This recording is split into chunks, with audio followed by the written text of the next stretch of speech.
ാലും മതി. ഒരു പാത്രത്തിൽ 1/2 ലിറ്റർ പാലൊഴിച്ച് 5 രൂപയുടെ ഹോർലിക്സോ ബൂസ്റ്റോ അല്ലെങ്കിൽ നിങ്ങൾക്ക് ഇഷ്ടപ്പെട്ട ഏതെങ്കിലും ഫ്ലേവർ ചേർത്ത് പാട കെട്ടാണ്ട് ഇളക്കി തിളപ്പിച്ച് മാറ്റി വയ്ക്കണം.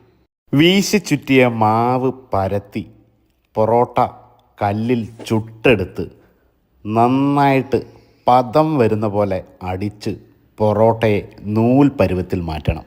ചുട്ടെടുത്ത പൊറോട്ടയിലെ ഓരോ അടിയിലും പാകമായ മൃദുലമായ നൂലിഴകൾ അടർന്നു വരുന്നത് കാണാനും നല്ല ഭംഗിയാണ്.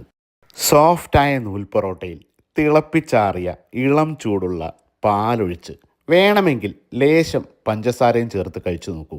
ഉഗ്രനാണ്. കുട്ടികൾക്ക് ഒത്തിരി ഇഷ്ടപ്പെടും. അപ്പോൾ തീർച്ചയായിട്ടും ഈ കോമ്പിനേഷൻ ട്രൈ ചെയ്തിട്ട് അഭിപ്രായം അറിയിക്കണം. ഒരുപാട് സ്നേഹങ്ങൾ വാരി വിതരണം. Thank you so much.